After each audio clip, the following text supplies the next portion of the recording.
Всем привет! У нас тут две классных коробочки, точнее не две, а целых 4, в которых находится новый iPad Pro. Это, как известно, мечта любой творческой личности и очередная попытка Apple уничтожить ноутбуки. Сегодня мы их откроем, расскажем, что нового в этих iPad'ах и посмотрим, насколько они вау. Ну вот уже сейчас смотрю, вау. И сразу скажу одну вещь. Вот глядя на коробки новых iPad'ов прямо сейчас, становится понятно, что старый выглядит, совсем так себе. Дизайн прошлого века как будто. Плюс, впервые в истории у нас на iPad'ах есть Type-C, а это значит, будет крайне интересно посмотреть, что есть в комплекте. Две коробки, один на 11 дюймов, второй на 12,9. Плюс в России iPad'ы до сих пор не продаются, они стартуют позже, чем во всем мире, пришлось брать их за границей, в чем нам помог наш любимый магазин гаджетов BigGeek.ru. А уже сейчас там есть все версии новых iPad'ов. Итак, коробки. Распакуем их. Возьмем маленькую версию. Все у нас тут привычно. Сзади указаны характеристики. Это iPad на 1 терабайт с симкой. Этот на 512 гигабайт тоже с сим-картой. Давайте откроем эту коробку.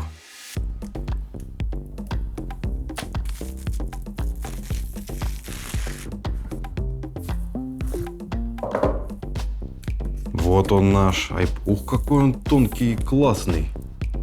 Маленький, компактный. Так, отложим. Пока посмотрим, что есть внизу. У нас здесь конверт с инструкциями, в которых также находятся яблочные наклейки и скрепка для извлечения сим-карты, если iPad у нас с LTE. И это как раз наш случай. А вот это уже интереснее. Комплектный кабель Type-C с двух сторон. Apple наконец-то до этого додумалась. Очень клево. Ну и адаптер питания. Как вы поняли, тоже с Type-C. На 18 Вт. И это, в принципе, весь комплект, хотя у меня для вас есть новость. Еще одна, причем печальная. Кабель Type-C. Type-C — это хорошо. Можно ведь подключить iPad к Mac и не париться с переходниками. Наконец-то Apple об этом додумались, но нет. Этот кабель служит только для зарядки. Если вы подключите его к Mac, то ничего не произойдет, поэтому будьте добры купить отдельный кабель с передачей данных. Или включить поддержку Wi-Fi в iTunes, там такая функция есть. Поэтому, если захотите передать музыку и фильмы, придется запариться. Не открыли мы только iPad, давайте это сделаем. Сейчас будет приятнейший звук, как снимаются пленки. Всегда приятно это делать.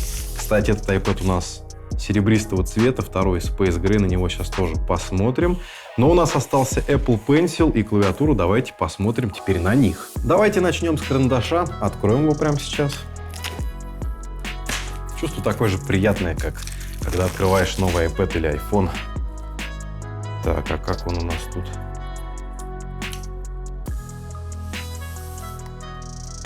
Так, сверху у нас целая пачка инструкций, в которых ничего интересного нет. Ну и сам карандаш.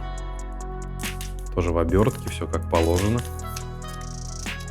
Он похож на старый, но при этом намного круче сделан. И самое главное, что теперь Apple Pencil не нужно заряжать с помощью Lightning, потому что в комплекте больше ничего нет. На iPad есть магнитная зарядка. Мы просто вот так его сюда прицепляем, и он заряжается. А еще его можно вот так крутануть, и он не упадет. Держится, в общем, плотно. Давайте теперь посмотрим на клавиатуру. Folio, естественно, оригинальная клавиатура от Apple, не от стороннего производителя. И, честно признаться, я давно ее ждал. Здесь уже сразу показано, что она работает в двух положениях, что это еще и чехол. И давайте уже поскорее ее откроем, посмотрим, что же есть внутри.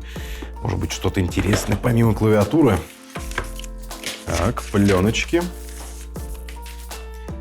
Сама клавиатура. И здесь у нас такой кейс, в котором ничего нет. Давайте посмотрим тогда на то, как все это дело складывается и работает с iPad'ом. Прикрепляется теперь по магнитному коннектору, который находится сзади iPad'а, а не сбоку.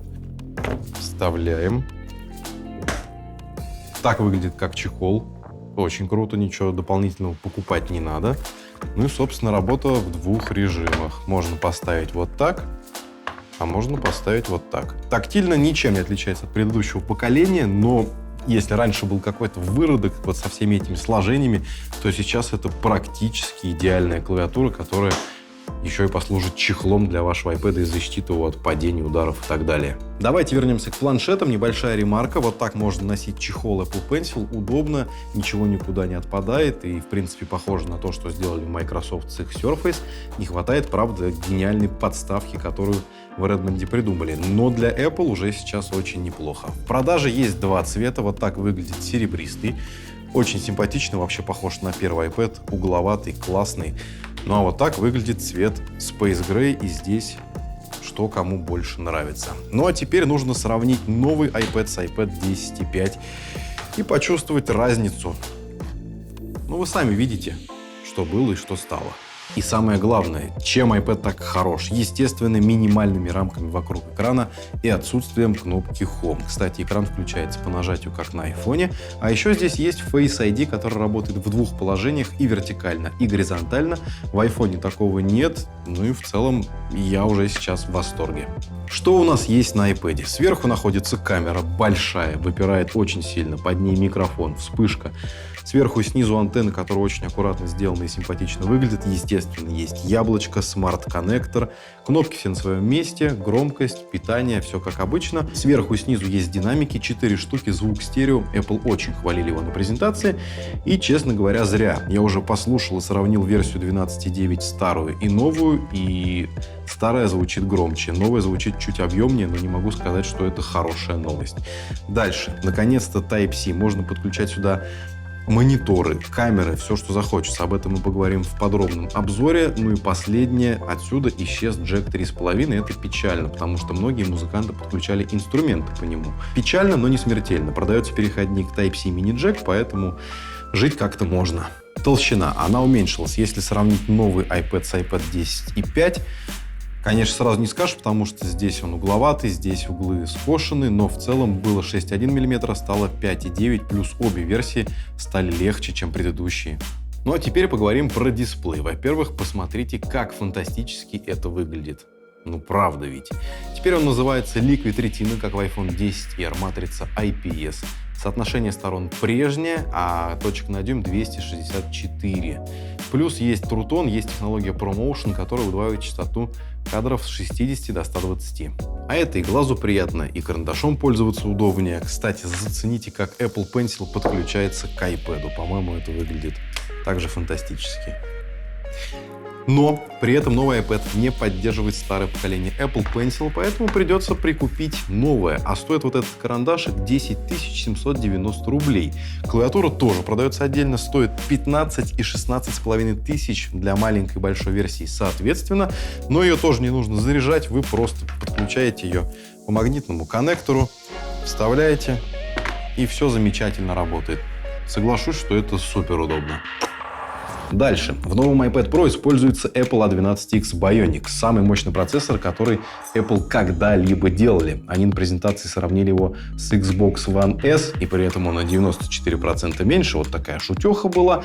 Плюс 4 гигабайта оперативной памяти, а в версии на 1 терабайт уже 6 гигов оперативки. И на Apple это не очень похоже. Зачем делать такое разделение? Мол, хочешь самый мощный iPad, покупай его за 150 тысяч максимальную версию, и то непонятно, дадут ли эти 2 гига в приросте какой-нибудь результат. Неясно. В Antutu устройство набирает больше, чем 550 тысяч баллов. Никто столько не набирает. Но куда девать такую мощь, до сих пор не ясно. Ведь Dock 2 на iPad еще не вышло. На самом деле это все шутки, потому что приложения, которые требуют такую мощность, уже есть. Скоро выйдет новый Photoshop, который мне очень хочется потестировать. Ради этого и покупаю новый iPad. Есть Lightroom. Подключаете камеру напрямую. Здесь ведь Type-C.